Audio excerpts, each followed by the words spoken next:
The ancient stones of Blackwood Manor rose from the mist like a forgotten dream, stark against the tumultuous, slate-grey sky. Ilara gripped the steering wheel of her rented car, her knuckles white, as the winding coastal road finally surrendered to a long, gravel drive.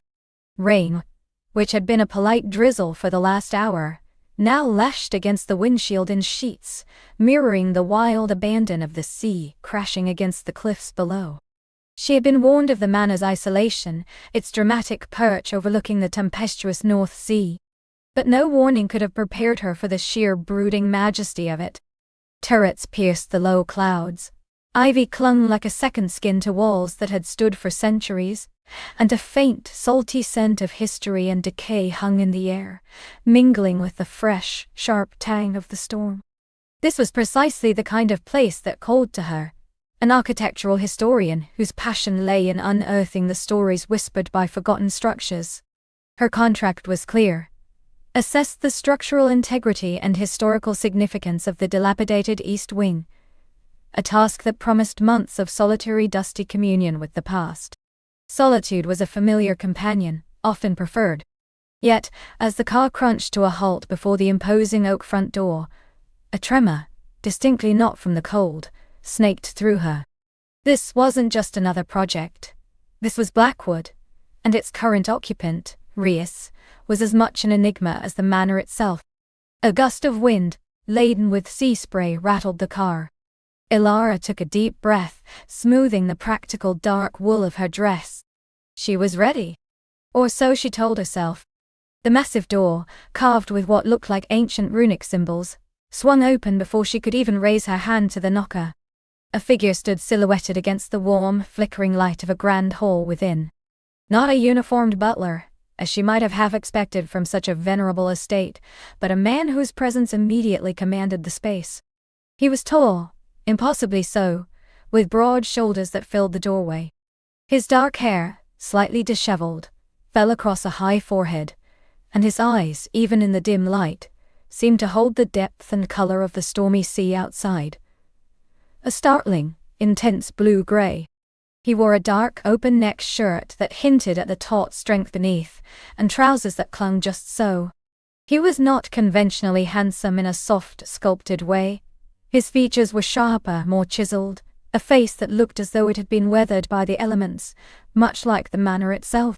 There was a raw, untamed quality about him that made Ilara's breath catch. "Miss Vance." His voice was a low rumble, rich and resonant, carrying over the wail of the wind. A shiver, not entirely from the cold, traced a path down her spine. "Mr. Blackwood," she managed, her voice a little breathier than she would have liked.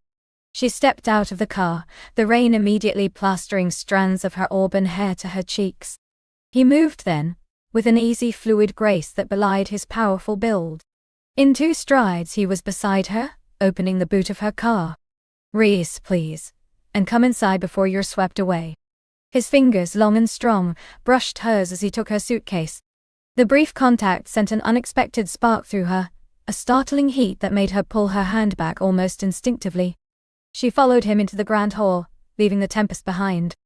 The air inside was thick with the scent of old wood, beeswax, and something else. Something musky and indefinably masculine that she realized with a jolt was him. A roaring fire crackled in a hearth large enough to stand in, casting dancing shadows across tapestries depicting hunting scenes and portraits of stern-faced ancestors, whose eyes seemed to follow her. "Welcome to Blackwood Manor," he said, turning to face her fully. His gaze swept over her, a slow, appraising journey that started at her damp hair, lingered on her eyes and then dropped to the gentle curve of her throat before returning to meet her gaze directly. It was not an intrusive stare, but one of intense observation, as if he were trying to read the very blueprint of her soul. Ilara felt an unfamiliar flush rise to her cheeks. She was used to being invisible, to blending into the background of the historical sites she meticulously catalogued. But under his gaze, she felt acutely, vividly present. "It's magnificent," she said, genuinely, gesturing around the hall. even more so than the photographs suggested. A faint, almost imperceptible smile touched his lips, deepening the lines at the corners of his eyes. Magnificent and stubborn, much like its inhabitants, I suppose. He gestured towards a wide, sweeping staircase. Your rooms are prepared. I thought you might appreciate the proximity to the East Wing to get acquainted with your patient. Patient? Ilara echoed, amused. It is ailing, wouldn't you say? In need of a skilled healer? His eyes held a flicker of something she couldn't quite decipher. Humor, perhaps, or something deeper. Allow me. He led the way, his steps silent on the thick ancient runners of the stairs. Her suite was exactly as promised, a spacious bedchamber overlooking the churning sea, with a sitting room and a small private study that adjoined the very wing she was to examine. The furniture was antique, polished to a deep sheen, and the bed, a four-poster draped in heavy velvet, looked impossibly inviting. A fire was already laid in her bedroom grate, chasing away the chill. The storm is set to rage through the night, Rhys said from the doorway, leaning against the frame with casual elegance. You'll be quite cut off, but safe nonetheless. I appreciate the warning, she replied, walking to the window. The sea was a maelstrom of white caps and dark water, truly wild. It only adds to the atmosphere. He chuckled, a low, rich sound that seemed to vibrate through the very floorboards. Indeed, dinner will be served in an hour. Unless you'd prefer to dine alone? The question hung in the air. A test, perhaps, or an invitation. Ilara turned from the window, meeting his gaze. I wouldn't dream of it, Mr. Blackwood. I'm keen to hear more about Blackwood's history and your family's connection to it. His smile returned, a little more pronounced this time. Rhys, and I would be delighted, Miss Vance. Until then. He gave a slight nod, a gesture of old-world courtesy, and then was gone, leaving behind only the lingering scent of him and the sudden acute awareness of her own racing pulse. She spent the next hour unpacking, her movements precise, almost ritualistic. The old house seemed to hum around her, a living entity. The storm outside intensified, its roar a constant counterpoint to the crackle of the fire. She chose a dress of deep forest green, a soft silk that flowed with her movements, hoping it would convey a sense of understated professionalism, yet allowing for an unexpected whisper of femininity. When she descended the grand staircase, the hall was bathed in the warm glow of candlelight. Rhys was waiting, standing by the fire, a glass of amber liquid in his hand. He had changed into a dark, impeccably tailored suit that only emphasized the breadth of his shoulders and the lean power of his frame. His hair was still slightly unruly, but it only added to his dangerous charm. He turned as she reached the bottom step, his eyes sweeping over her once more. This time, the appreciation in his gaze was unmistakable, a slow burn that warmed her skin from within. You look exquisite, Ilara, he said, the sound of her name on his lips a soft caress. Thank you, Rhys, she replied, feeling a blush bloom again. You look rather formidable yourself. He offered her his arm, a gesture that felt both formal and intimately familiar. Shall we? Dinner was served in a cavernous dining room, where a long, polished mahogany table reflected the candlelight like a dark mirror. Only 2 places were set, at one end, creating an unexpected intimacy in the vast space. The meal was simple yet exquisite. Perfectly seared scallops, followed by succulent lamb with rosemary, accompanied by a rich, dark red wine that sang on the palate. The conversation flowed easily, surprisingly so. They spoke of architecture, of course, of the enduring beauty of things crafted by hand, of the stories hidden within stone and timber. Ilara found herself animated, sharing her passion for restoration, for bringing forgotten beauty back to life. Rhys listened intently, his gaze never leaving her face, interjecting with insightful questions that revealed a deep, almost instinctual understanding of the manor's soul. My family's been here for generations, he explained, swirling the wine in his glass, the firelight catching the ruby depths. Each one leaving their mark, adding a wing, changing a window, but always respecting the bones of the place. The East Wing. That was my great-grandmother's folly. She was a painter, a free spirit, in a time when women were expected to be anything but. She wanted a studio with the perfect light, overlooking the wild garden. And it was abandoned after her? Ilara asked, her interest piqued. He nodded, a shadow passing over his features. After her death, it was closed off. Too many memories, too much sadness. It was left to the elements, to the ivy, to time. He met her gaze, his eyes holding a surprising vulnerability.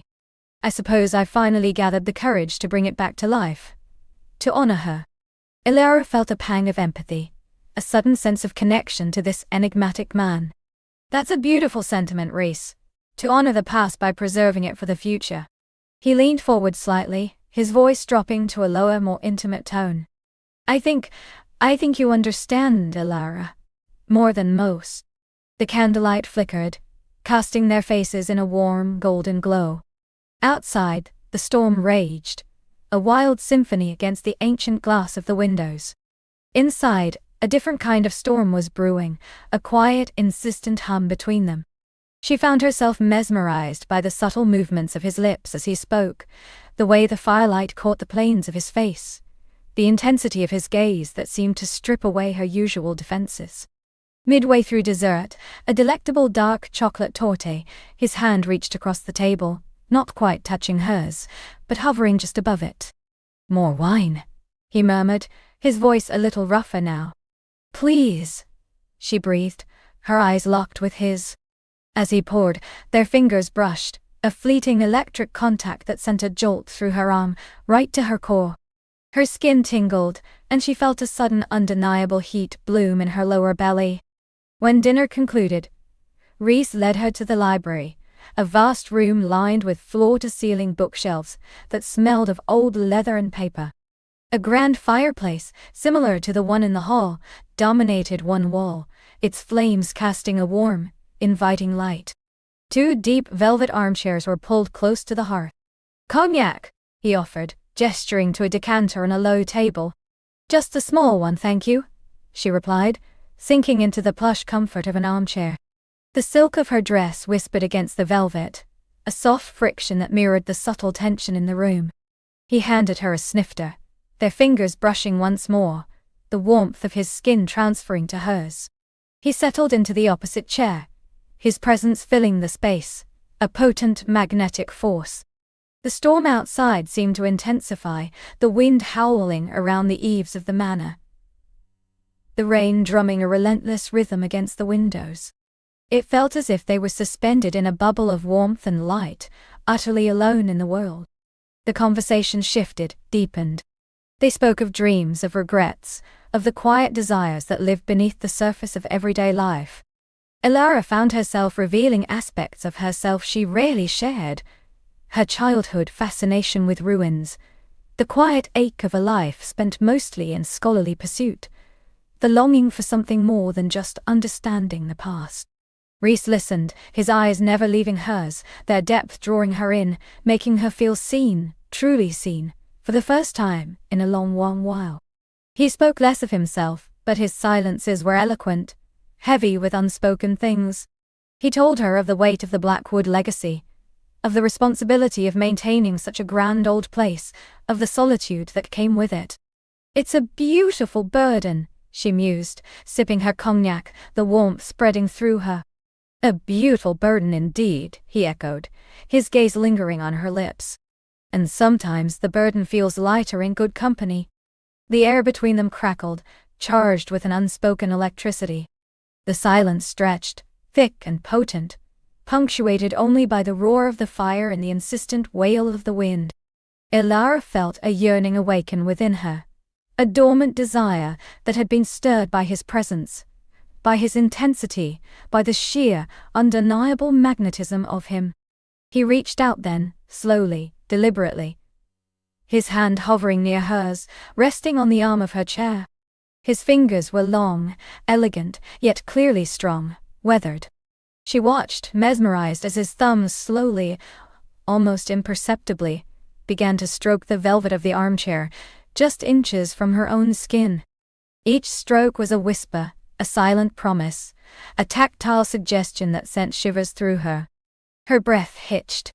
She wanted to reach for him, to bridge the small distance, to feel the warmth of his skin against hers, to know if the sparks she felt were real, or merely a figment of her storm-bound imagination.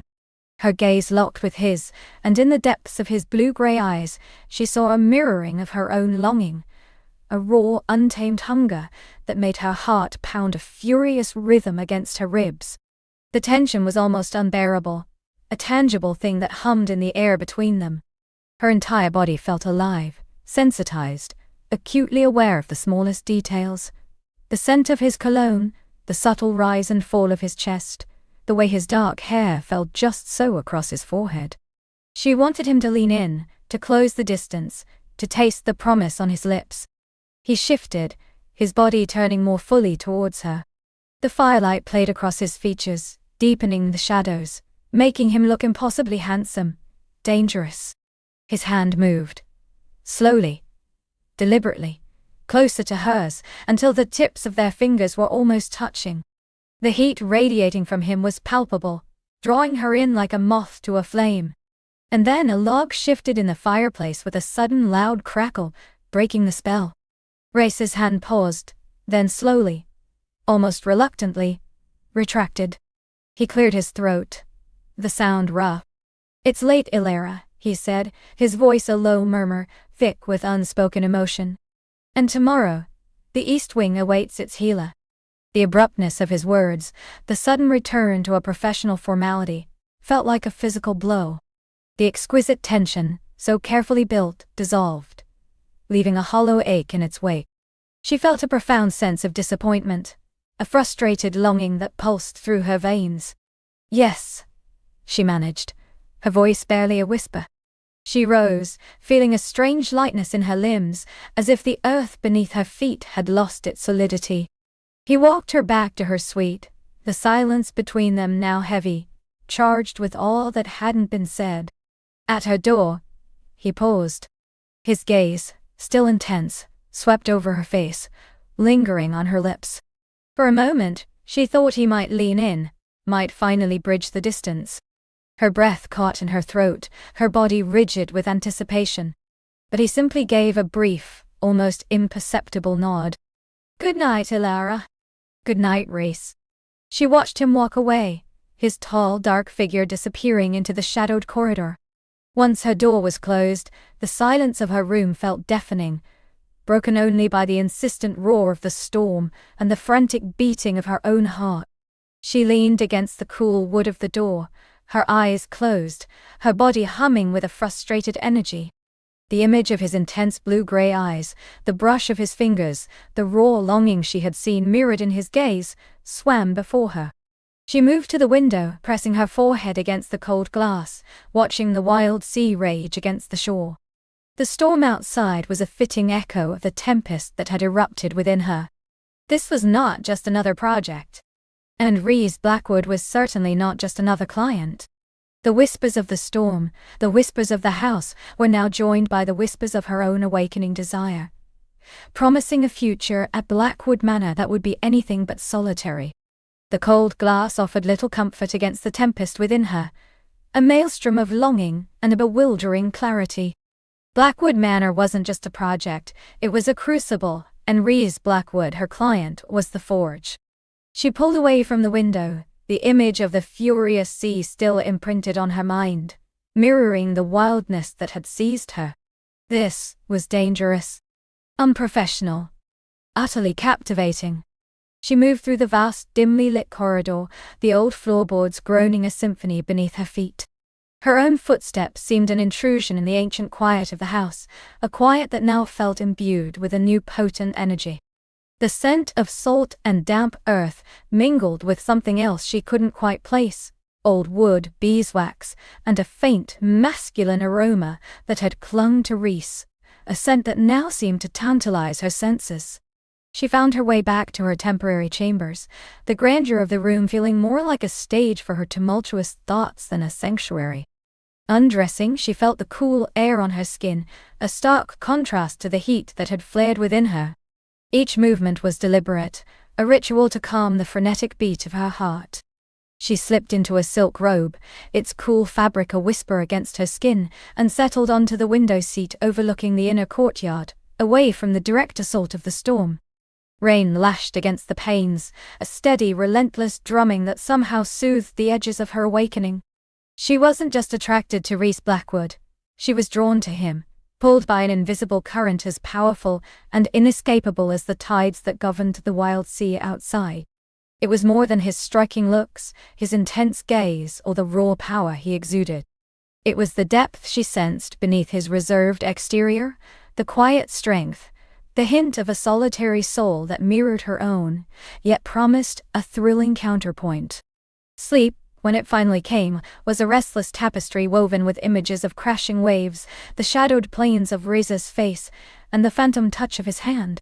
She woke before dawn, the storm still raging, though perhaps with a fraction less fury.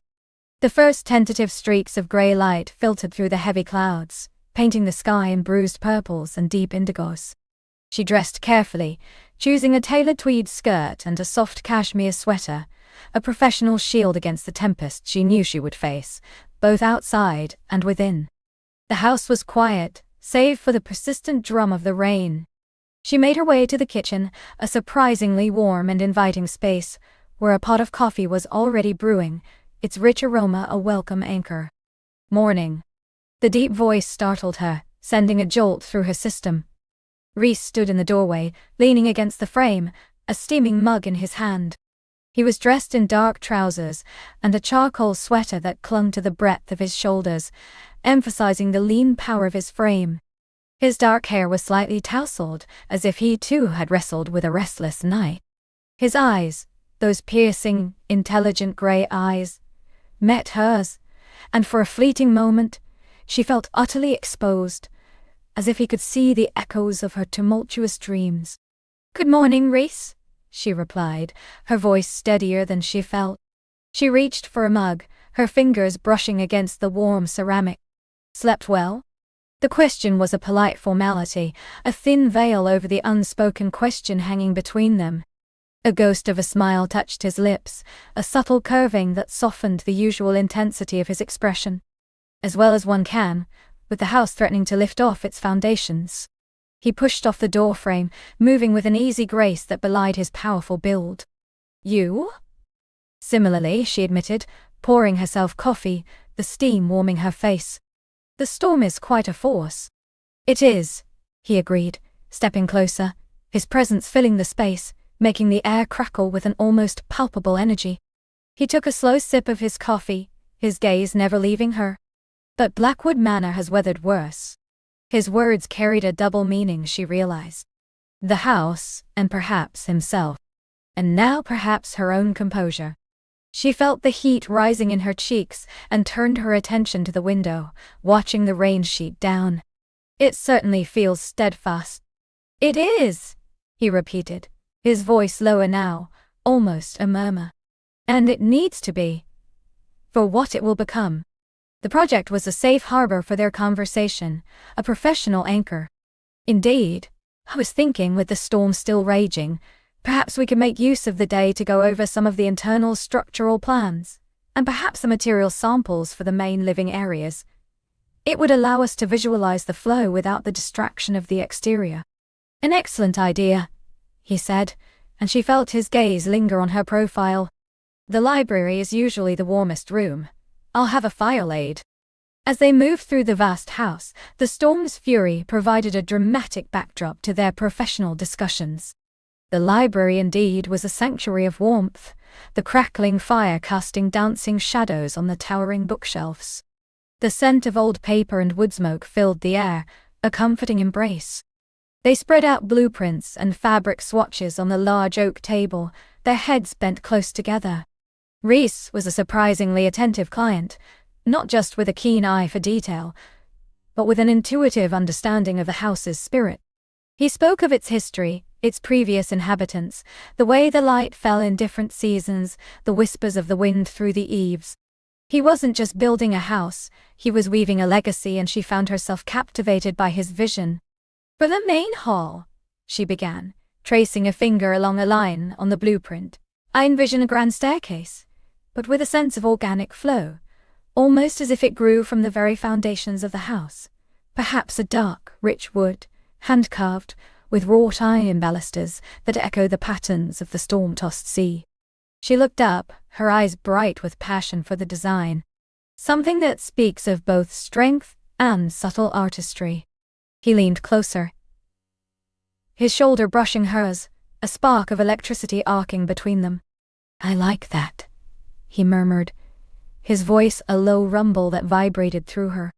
"Strength and artistry, it suits the spirit of Blackwood." His fingers, long and strong, moved to the blueprint, tracing the same lines she had. His skin brushed hers, a fleeting, accidental touch that felt anything but. Her breath hitched, and she subtly pulled her hand away, though every instinct screamed to lean into the warmth of his proximity. They moved on to material samples. She held up a swath of deep emerald velvet. "For the drawing room, I considered something that brings the richness of the surrounding landscape indoors. This velvet, perhaps for the window seats, combined with a lighter, almost oyster-shell silk for the drapes." Rhys took the velvet from her, his thumbs stroking the plush fabric. "It feels luxurious, and yet not ostentatious. There's a certain depth to the color." He looked at her, his eyes unreadable yet intense. "Like the depths of the sea, or a hidden forest pool." His poetic description surprised her, revealing a sensitivity she hadn't fully anticipated. It also felt incredibly personal, as if he were describing something deeper than just fabric. She found herself blushing, a warmth spreading through her chest. "Precisely," she managed, her voice a little breathy. Hours passed, punctuated by the rhythmic drumming of the rain and the crackle of the fire. They lost themselves in discussions of textures, light, and flow, their professional rapport deepening. But beneath it, an undeniable current of attraction grew stronger, more potent. Lunch was a simple affair brought to them by a quiet housekeeper. Hearty soup and crusty bread, eaten in comfortable silence, their gazes meeting often over the rim of their bowls. As the afternoon wore on, the light began to fade, and the library grew dim. Rhys rose to tend the fire, stoking the embers until they glowed with renewed vigor. The sudden quiet in the room, devoid of their voices, felt heavy, charged. "Perhaps," he said, turning from the fireplace, the firelight casting his profile in sharp relief, "we should take a break. The storm, it seems, has decided to continue its assault well into the night." She nodded, gathering the blueprints. "It does seem so." She felt a strange reluctance to leave the warmth and intimacy of the library, of their shared space. "Would you like to explore a little more of the house?" he offered, his voice soft, almost an invitation. "There are parts of Blackwood that reveal themselves only when the world outside is cloaked in storm." Her heart quickened. "I would like that very much." He led her through a labyrinth of corridors, the silence of the old house amplifying their footsteps. They passed through a grand dining room, where a long polished table gleamed in the faint light, and into a conservatory, its glass ceiling now a canvas for the relentless rain. Here, lush greenery thrived, creating an unexpected oasis of life amidst the ancient stone. The air was warm and humid, carrying the scent of rich earth and exotic blooms. Rhys paused by a towering fern, his fingers gently tracing its fronds. "My grandmother spent a great deal of time here. She had a passion for horticulture, a quiet rebellion against the harshness of the coast." He looked at her, a rare, unguarded expression in his eyes. She believed in cultivating beauty, even in the most challenging environments. She imagined his grandmother, a strong, gentle woman, and saw a glimmer of that same quiet strength in Rhys. "It's beautiful," she said, her voice hushed. A testament to her spirit. He turned fully to her then, and for a long moment they simply stood, surrounded by the verdant life. The sounds of the storm softened to a distant murmur. The air was thick with the scent of damp earth and blooming flowers, and the unspoken words hanging between them. His gaze dropped to her lips, and her own breath caught in her throat. The world seemed to narrow to this moment, this humid, fragrant space, and the magnetic pull between them. She felt an irresistible urge to reach out, to touch the strong line of his jaw, to feel the warmth of his skin. The yearning was a physical ache, deep in her core.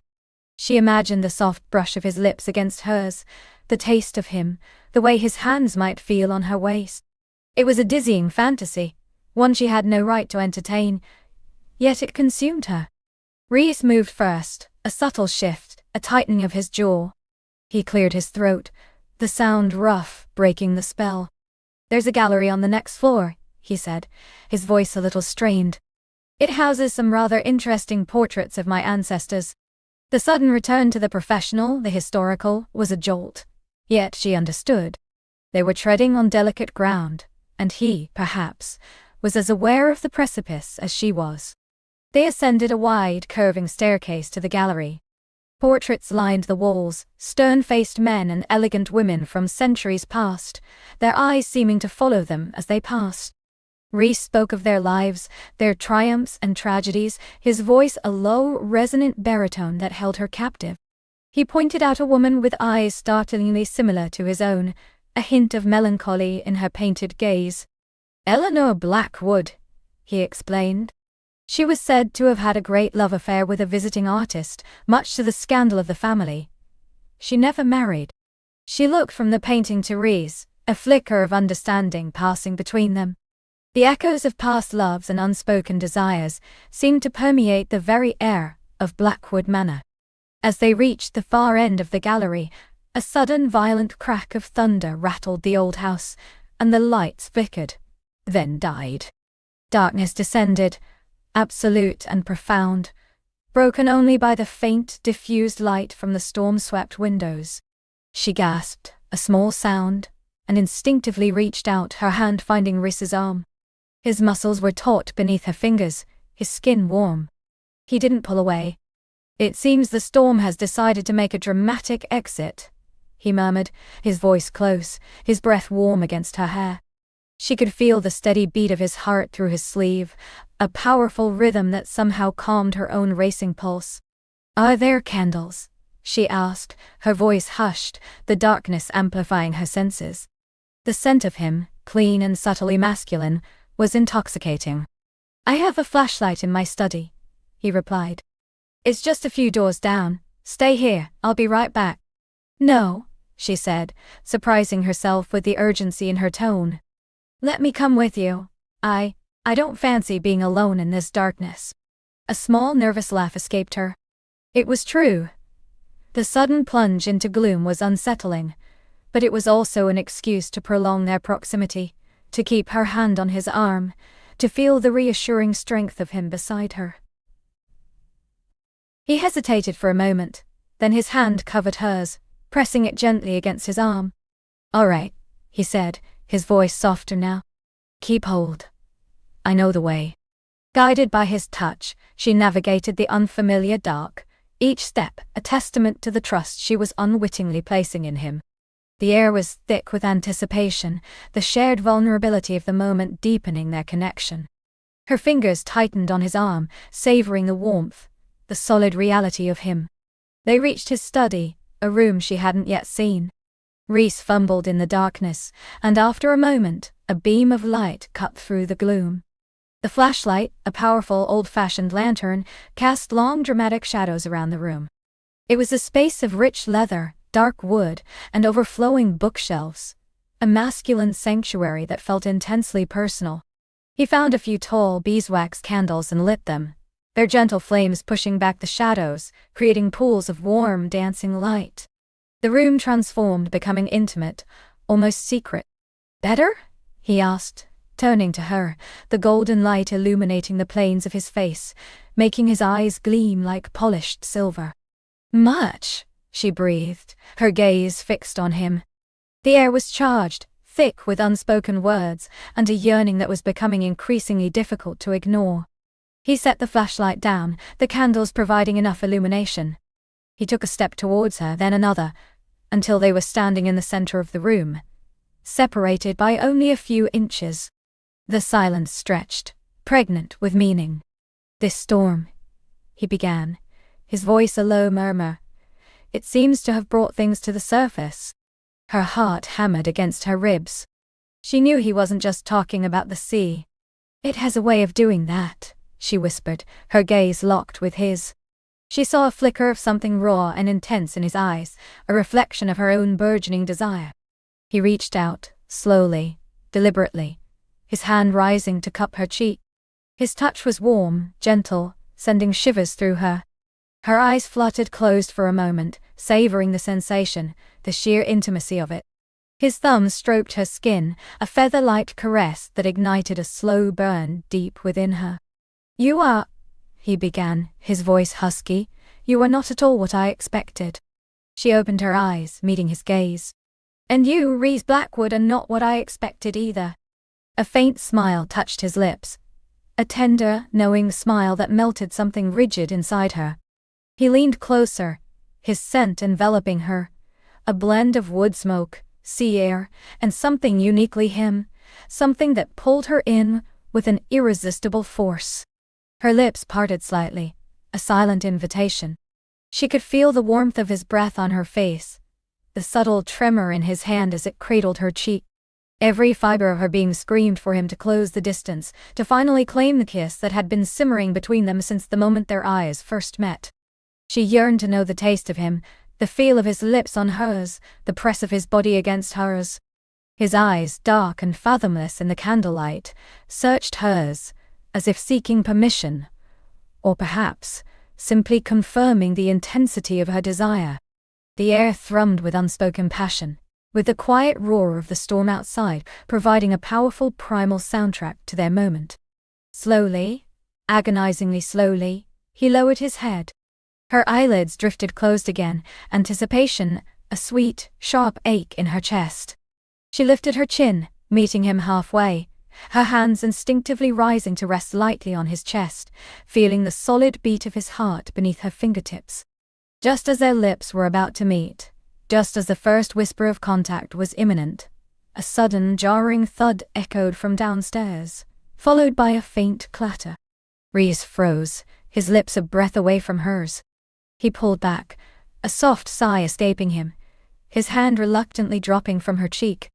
The spell was broken, shattered by the mundane reality of a house settling, or perhaps something falling in the kitchen. He ran a hand through his already disheveled hair, a frustrated huff escaping him. "It seems," he said, his voice rough with thwarted desire, "Blackwood Manor is not yet ready to give up all its secret." He gestured vaguely downstairs. Or perhaps it's simply a restless night. The sudden withdrawal left her feeling hollow, bereft, yet still humming with the afterglow of what had almost been. She felt a flush of embarrassment, a sudden awareness of her own vulnerability, her own unmasked longing. She quickly dropped her hands from his chest, pulling back a step, trying to regain a semblance of composure. "Perhaps," she managed, her voice a little shaky. "The lights might be back on soon." He nodded, his gaze still intensely fixed on her, a profound regret etched on his features. "Perhaps, or perhaps we will have to make our own light." His eyes flickered down to her lips, a lingering hunger there that sent a fresh wave of heat through her. The candles continued to dance, their gentle light illuminating the charged space between them. The storm outside had not abated. Its fierce whispers still filled the air, a constant reminder of the wild, untamed forces at play, both within the ancient walls of Blackwood Manor, and within their own hearts. The moment had passed, but the promise of it, the raw, undeniable attraction, hung heavy in the air, a silent vow that this was far from over. This was merely a prelude, a tantalizing taste of the passion that waited, patiently, for its opportune moment to ignite. He withdrew his hand, the heat of her skin a ghost against his palm. His gaze, dark and intense, remained locked with hers, a silent question, a shared understanding. A shiver not of cold, but of exquisite awareness, traced its way down her spine. The air, heavy with unspoken desires, seemed to thrum around them. I should check on the fire," he murmured, his voice a low rumble, slightly rougher than before. It was a flimsy excuse, a necessary breaking of the spell, allowing them both a moment to breathe, to recalibrate. She watched him turn, his broad shoulders moving with a practiced ease as he knelt before the hearth, prodding the embers with a poker. The firelight played across the strong lines of his back, the taut fabric of his shirt. Her eyes lingered on his hands, remembering the warmth, the surprising tenderness of his touch. He wasn't just a man of stern command. There was a depth to him, a sensitivity she was just beginning to uncover. The storm outside seemed to howl in protest at their newfound distance, rattling the ancient window panes. A particularly fierce gust of wind sent a shower of sparks up the chimney, briefly illuminating the shadowed corners of the vast study. "Are you warm enough?" he asked without turning, his voice still low. "Yes," she replied, perhaps a little too quickly. The truth was, she was burning, a slow, delicious heat spreading through her veins. "The fire is comforting." He rose, turning back to face her. The flickering light cast long shadows, making his features seem even more sculpted, his eyes a deeper mystery. Blackwood can be a demanding mistress in winter. She has her own temperament. A faint, almost imperceptible smile touched the corners of his lips. Much like her inhabitants, sometimes. His gaze held hers, a knowing glint in his eyes that acknowledged the double meaning, the unspoken tension that still pulsed between them. She felt a blush creep up her neck, a telltale sign of her burgeoning awareness of him. To diffuse the moment, she gestured vaguely at the shelves lining the walls. "These books, they must be quite a collection." He followed her lead, the unspoken agreement to step back from the precipice a fragile truce. Indeed, generations of Blackwoods have added to it. History, philosophy, ancient lore, and more than a few scandalous novels, I suspect, hidden behind more respectable titles. He moved towards a section of the shelves, pulling out a thick, leather-bound volume. "This one, for example, a first edition of the Mysteries of Udolpho. My great-grandmother was quite a fan of the Gothic novel." He held it out to her. Their fingers brushed as she took the book, a spark igniting a fresh wave of sensation. This time, neither of them pulled away immediately. His thumb grazed the back of her hand, a feather-light touch that sent a jolt straight to her core. Her breath hitched. "It's beautiful," she managed, her voice a little breathy, her eyes fixed on his, not the book. He leaned in, his voice dropping to a near whisper, sending delicious shivers down her neck. "As are you, standing here amidst the shadows and the storm." The words, so simple, so direct, stole her breath. Her heart hammered against her ribs, a frantic drumbeat in the sudden silence that descended between them, save for the raging tempest outside. He was so close she could feel the warmth radiating from him, smell the faint, intoxicating scent of old paper, wood smoke, and something uniquely him, a clean masculine aroma that promised strength and comfort.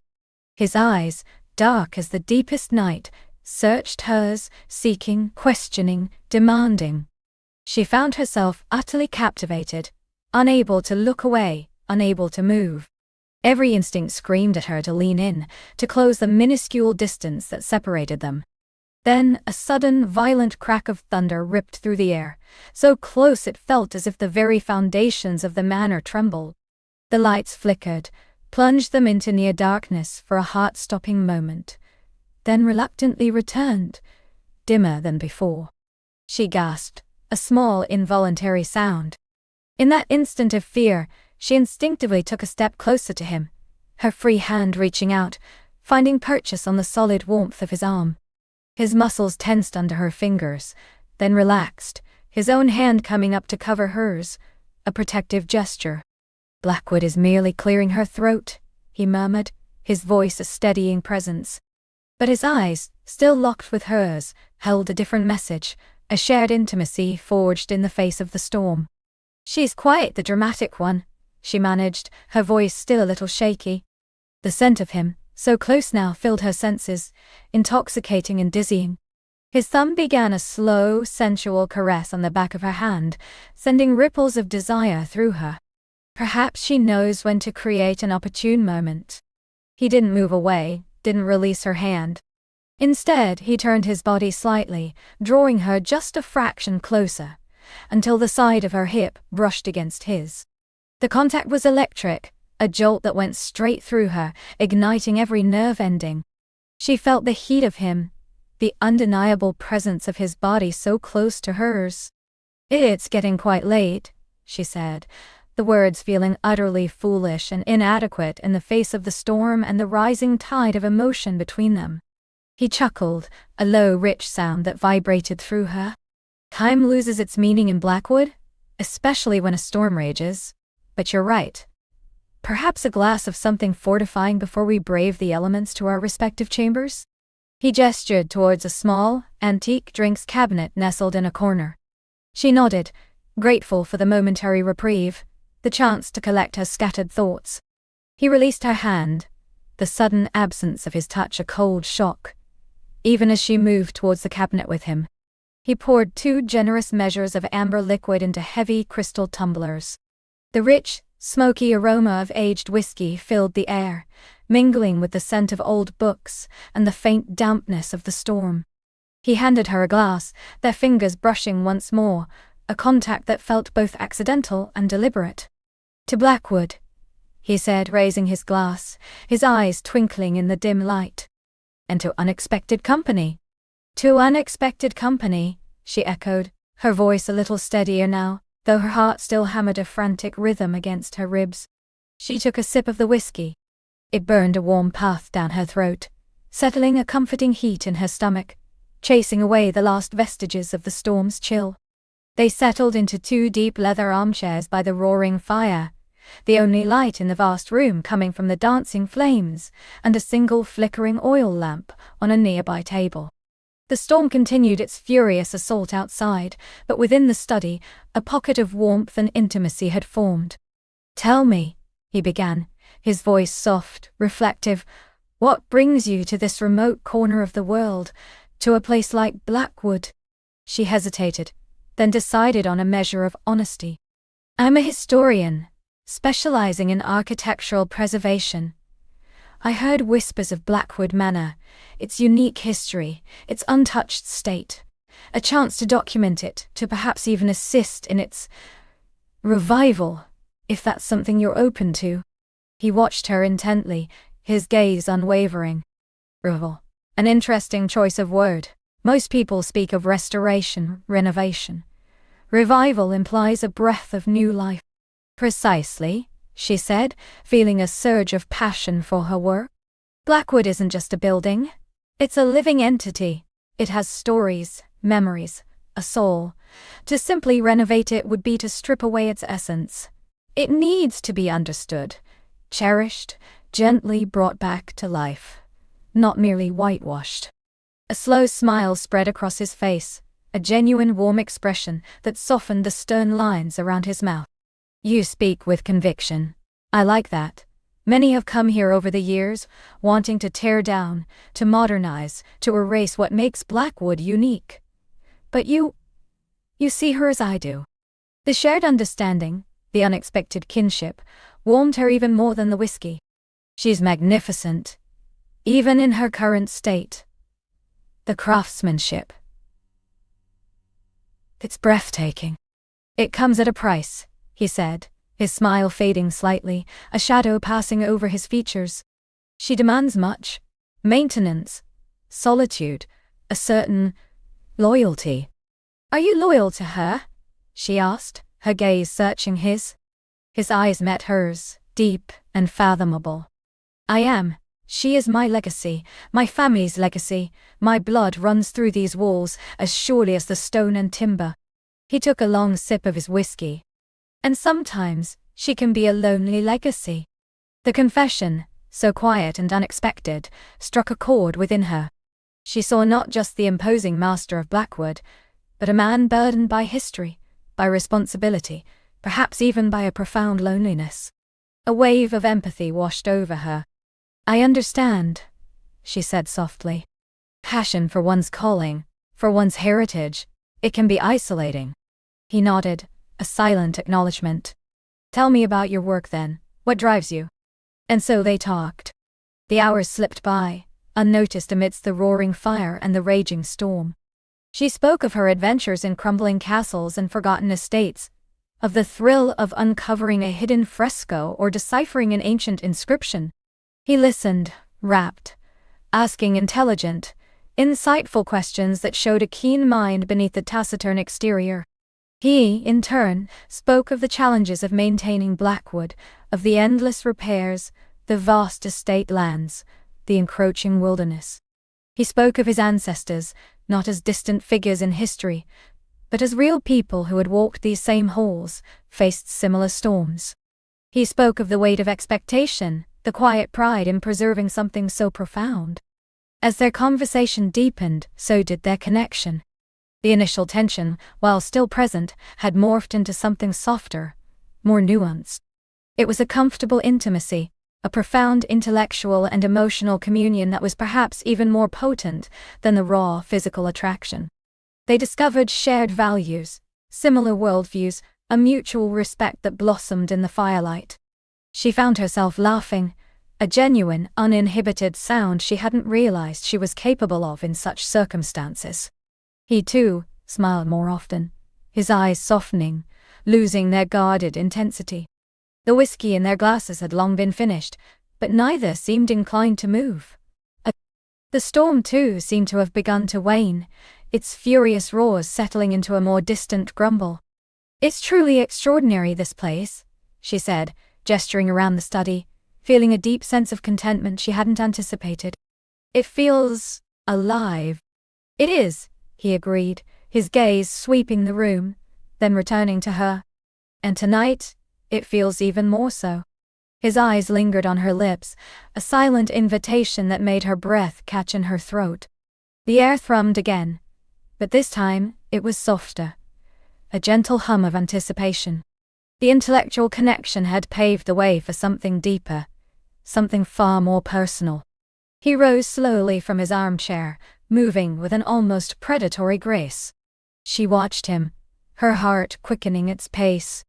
He walked to the fireplace, turning his back to the flames for a moment, then turned back to her, his expression unreadable in the dim light. "I think," he said, his voice a low thrum that resonated deep within her, "it is time for bed." The words, so simple, yet so loaded, hung in the air. Her gaze flickered to his, then to the vast shadowed room, then back to his intense eyes. Was he merely stating a fact, or was this an invitation, a challenge? He took a step towards her, then another, until he was standing directly in front of her armchair. He reached out a hand, not to touch her, but to rest it on the armrest beside her head, effectively caging her in. The scent of him, close and overwhelming, filled her senses. "Unless, of course," he murmured, his voice a silken whisper that seemed to caress her skin, "you are not quite ready for the night to end." Her gaze lifted to his, wide and luminous in the firelight. Her heart pounded a frantic rhythm. She could feel the heat radiating from his body, the subtle pull of his presence. Every fiber of her being screamed to say, "No, not yet." I don't know," she breathed, her voice barely a whisper, a trembling confession of her uncertainty, her desire, her fear. He lowered his head slightly, his eyes never leaving hers. "Don't know what, my dear, whether you're ready for sleep, or whether you're ready for what Blackwood and perhaps I might have to offer." His words were a direct challenge, an acknowledgement of the raw, undeniable current that had surged between them all evening. He was giving her a choice, but his proximity, his intense gaze, made it clear what he hoped her choice would be. Her breath hitched. She could feel the warmth of his body so close, the subtle movement of his chest as he breathed. Her gaze dropped to his lips, full and tempting, then back to his eyes, which burned with an intensity that promised fire. I think I'm not ready for sleep," she finally managed, the words a brave admission, a surrender to the pull she felt. A slow, triumphant smile spread across his face, a truly breathtaking sight that sent a thrill through her. He removed his hand from the armrest, instead reaching for her chin, his fingers gently tilting her face up towards his. His touch was exquisite, firm yet tender, sending shivers through her entire body. "Good," he breathed, his voice rich with satisfaction. "Because neither am I." And then he leaned down, slowly, deliberately, giving her every opportunity to pull away. But she didn't. She met him halfway, her eyes fluttering closed as his lips finally exquisitely met hers. It was a kiss that started gently, a soft inquiry, a tentative exploration. His lips were warm, firm, tasting faintly of whiskey and something uniquely him. She parted her own lips, inviting him deeper, and he accepted the unspoken invitation with a low groan that vibrated against her mouth. The kiss deepened, becoming more urgent, more demanding. His arm snaked around her waist, pulling her out of the chair and onto her feet, flush against his hard, muscular body. Her hands almost instinctively found their way to his shoulders, gripping the solid fabric of his jacket. He kissed her with a passion that took her breath away, a deep, consuming kiss that spoke of long-suppressed desire, of a hunger that had been simmering just beneath the surface.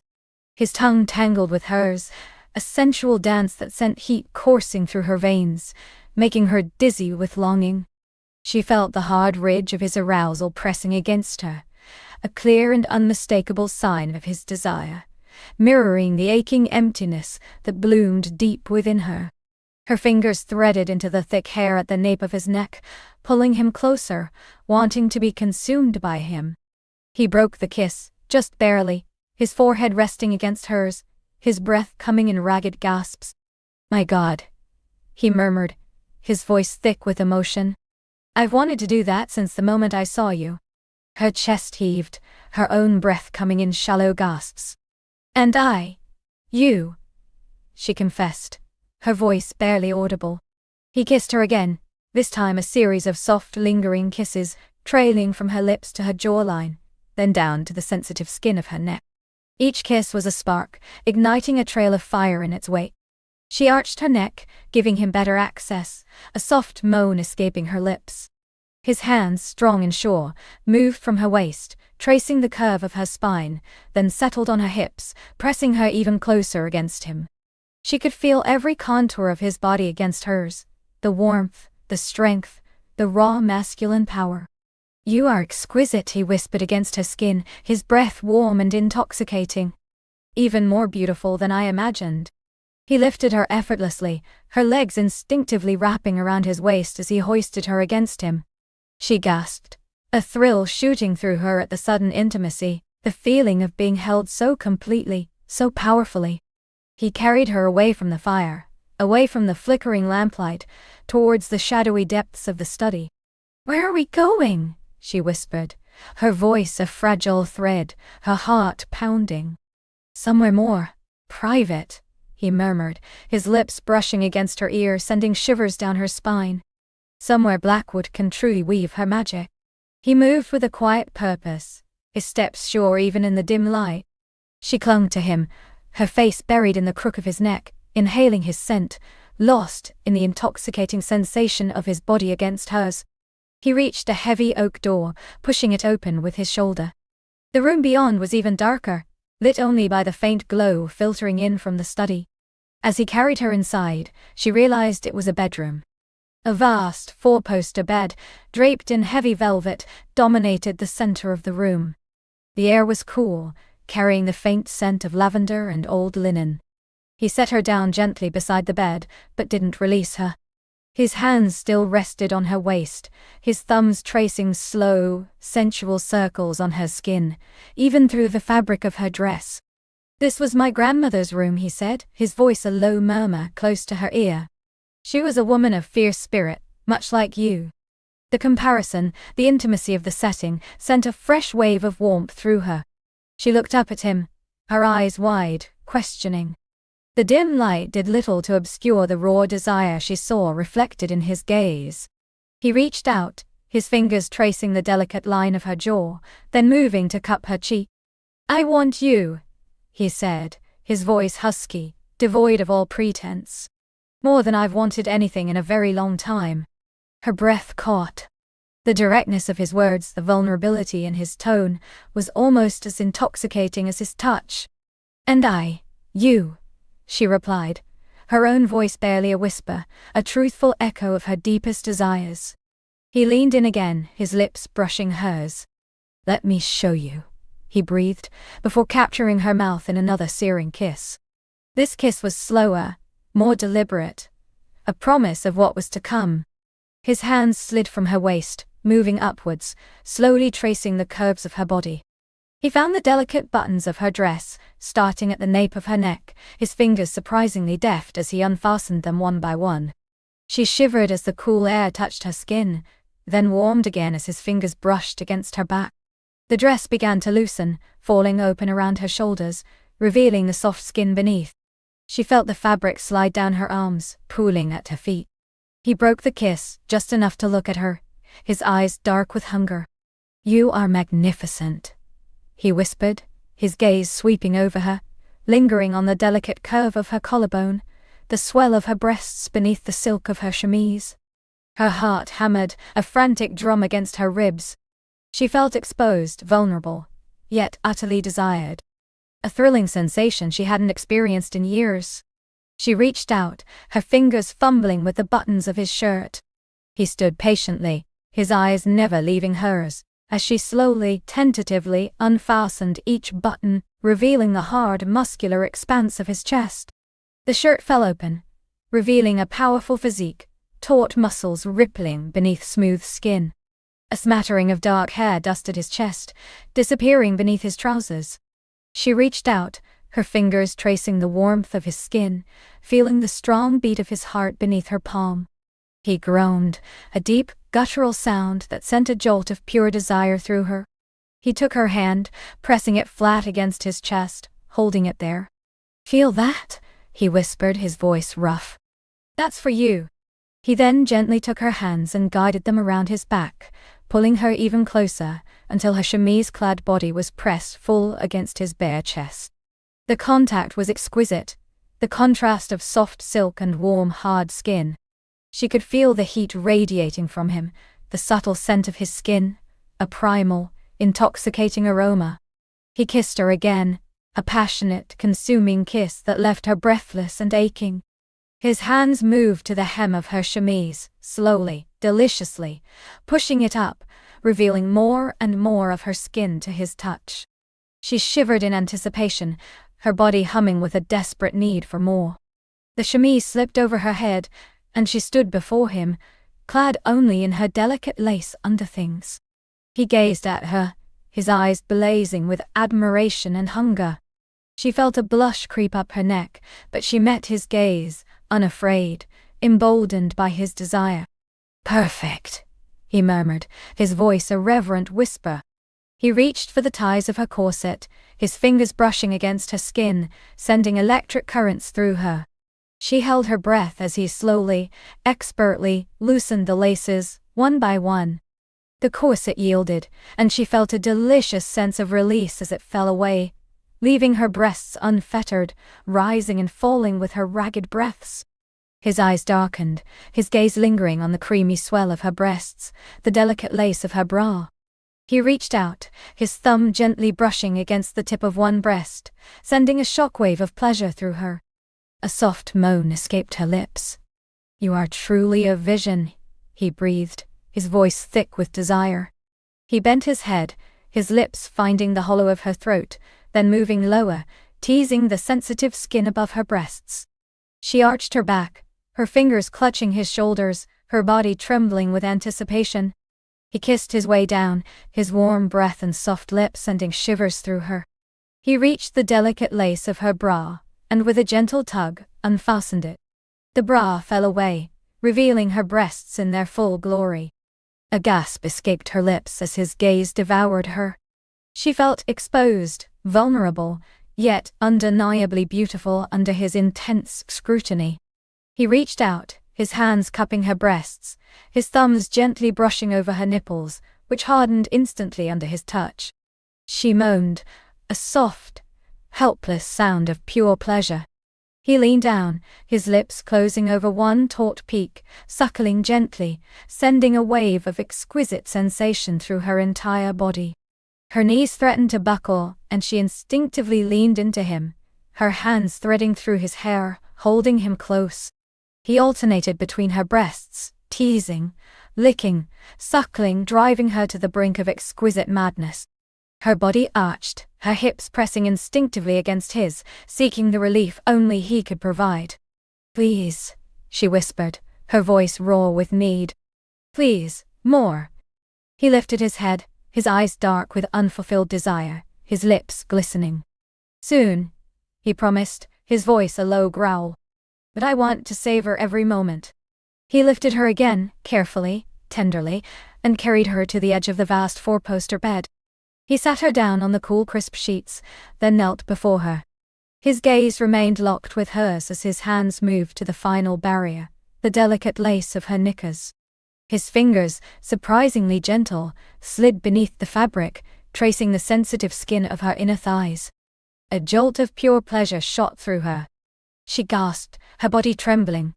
He slowly, deliberately eased the lace down, over her hips, down her legs, until it pulled at her ankles.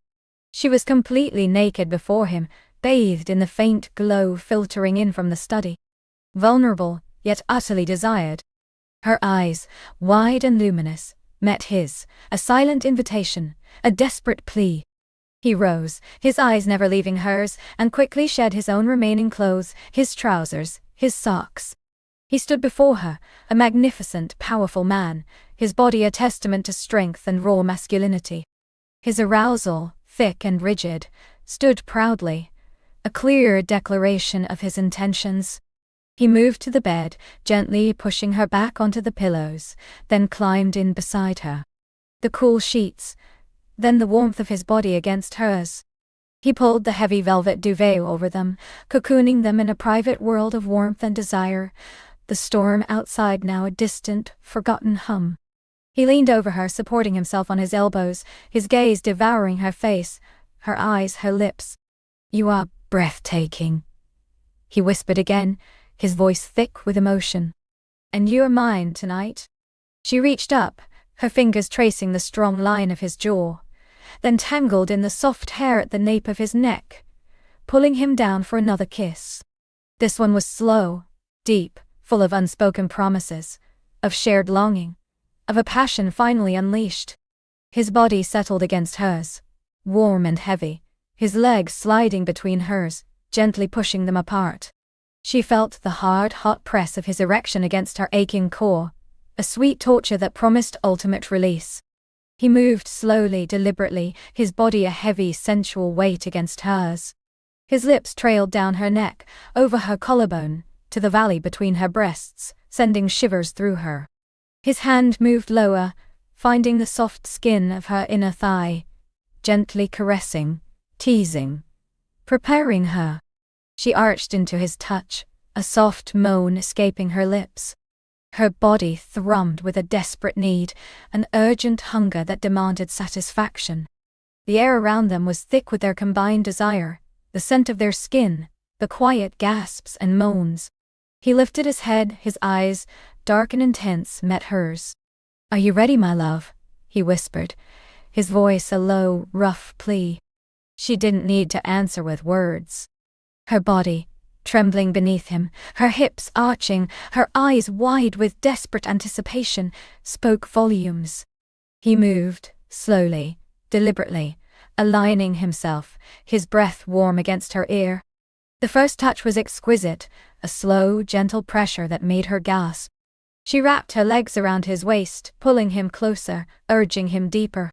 He paused, holding himself just at the entrance, gazing into her eyes, giving her one last chance to pull back. But there was no turning back, no desire to.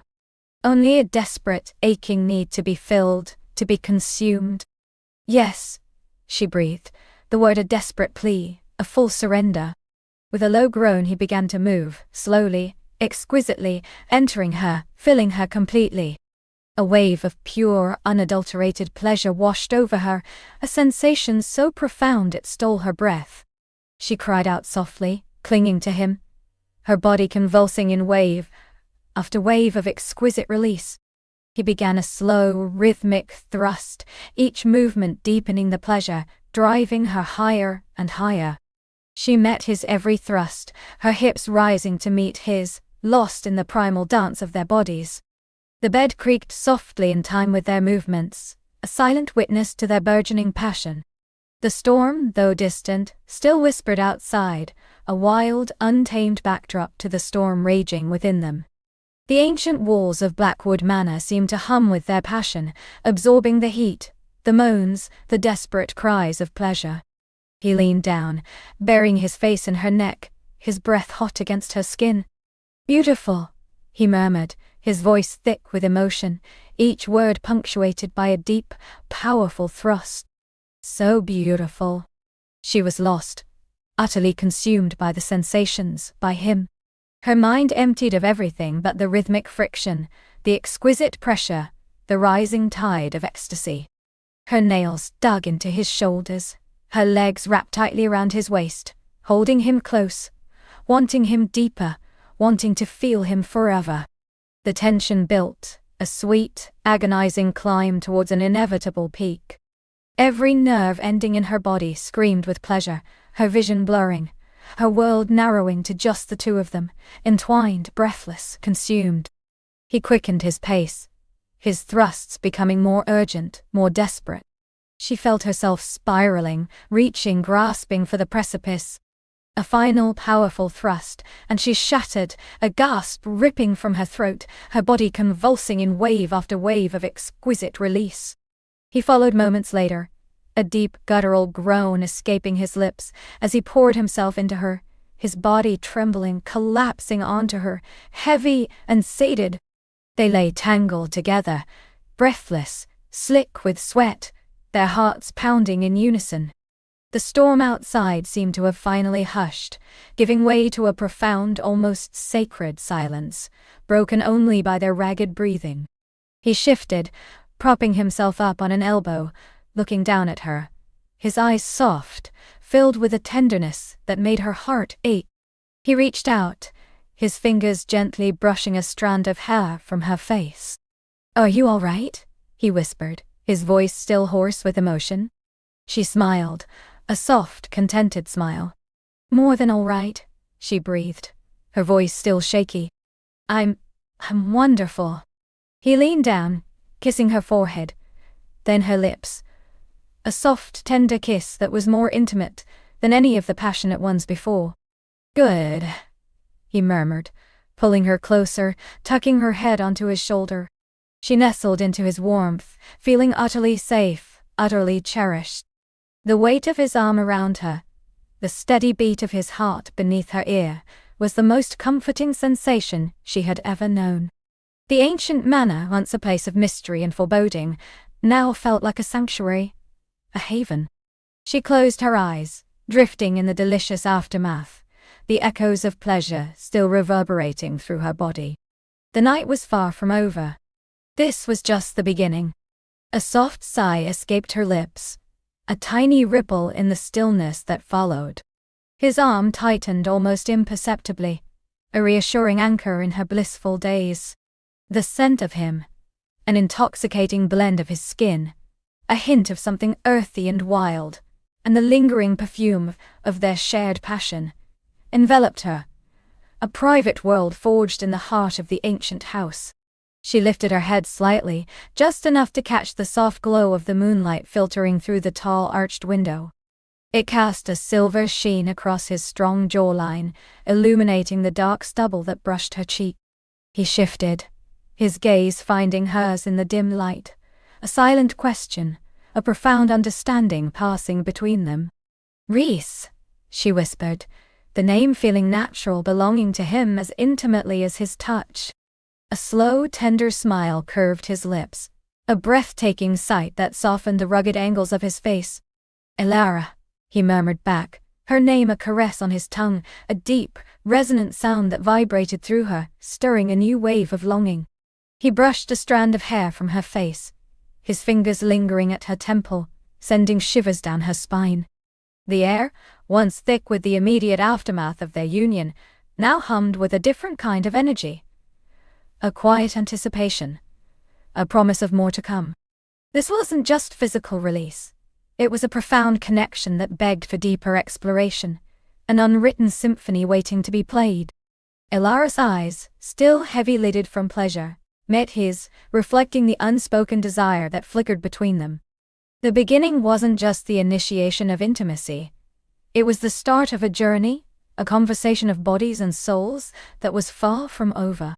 She felt a delicious warmth uncoil in her belly, a gentle heat that began to spread, awakening every nerve ending. Reese's thumb traced the curve of her jaw, a feather-light touch that nonetheless sent a jolt through her. He leaned in, his breath warm against her ear, and whispered, "Are you comfortable?" She shivered, a small, involuntary tremor. "More than comfortable," she breathed, her voice a little shaky. "I feel alive." His smile widened, a flicker of pure joy in his eyes. He shifted carefully so that he was propped on an elbow, looking down at her. The moonlight now highlighted the planes of his chest, the strong line of his shoulders, the very landscape of his masculinity that she had just explored. Her gaze lingered, appreciating the sight, the memory of his strength and tenderness, still fresh.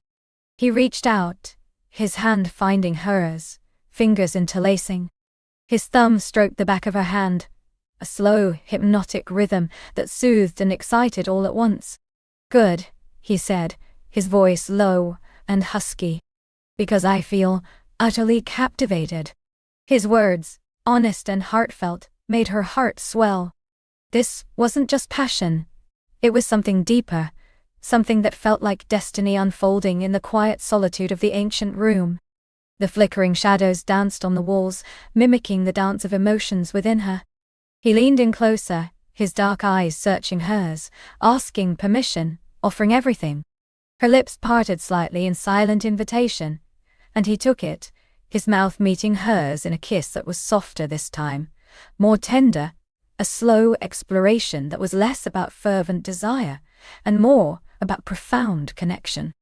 It was a kiss that tasted of shared secrets and whispered promises, a gentle re-entry into the intoxicating world they had created. Her hands, which had been resting on his chest, drifted upwards, fingers sifting into the thick dark hair at the nape of his neck, pulling him closer. The kiss deepened, a slow, languid melding of mouths that spoke volumes. She felt his body respond, a subtle shift, a growing tension that mirrored her own. The echoes of pleasure began to resonate anew, transforming into a fresh, potent desire. He broke the kiss, just barely, his forehead resting against hers, their breaths mingling. "The night is still young, Elara," he murmured, his voice a warm rumble against her lips. "And I feel like we've only just begun to discover each other." His words were a spark to the kindling of her desire. She felt an adventurous spirit rise within her, a yearning to delve deeper into the mysteries of this man, into the uncharted territories of their shared passion. She felt utterly uninhibited, utterly safe to explore. "Show me," she whispered, her voice barely audible, but filled with a fierce conviction. Reese took her at her word. He kissed her again, a slow, deliberate journey that began at her lips, trailed down her jaw, lingered at the pulse point in her throat, sending a delicious shiver through her. His hand moved from her back, tracing the curve of her hip, a slow, deliberate journey that sparked warmth in its wake. Her breath hitched, a soft sound swallowed by the quiet reverence of the room. He explored her body with a knowing tenderness, each touch a revelation, each kiss a promise. There was no rush, no urgency, just a profound desire to savor every sensation, every shared breath. He moved over her again, but this time with a different rhythm, a slower, more deliberate cadence that allowed them to truly feel, to truly taste, to truly absorb every exquisite moment. Elara met him with equal fervor, her hands exploring the planes of his back, the taut muscles of his shoulders, the silky texture of his skin. She arched into his touch, her body singing with renewed desire, a symphony of sighs and soft moans filling the air. The ancient manor, with its secrets and whispers, now bore witness to a love that was both ancient and brand new, a passion that transcended time. Their bodies moved in a timeless dance, a slow building crescendo of sensation and emotion. Each touch was a story, each kiss a chapter, written in the language of skin and breath. She felt utterly seen, utterly cherished, utterly consumed by the profound connection that bound them.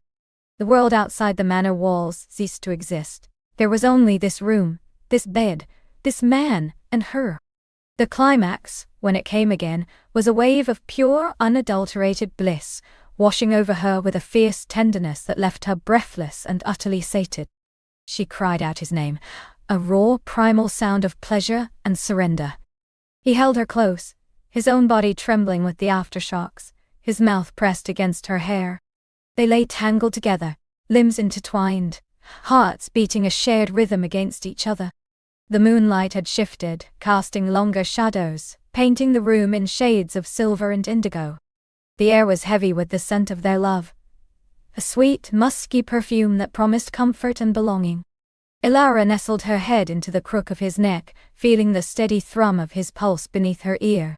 His arm was a warm, heavy weight across her waist, holding her securely against him. She felt utterly safe, utterly cherished, as if she had finally found the missing piece of her soul. "I never imagined this," she whispered, the words catching in her throat, heavy with emotion. Rhys kissed the top of her head. "Nor I, Ilara," he murmured back, his voice thick with contentment. "But I'm profoundly grateful for it."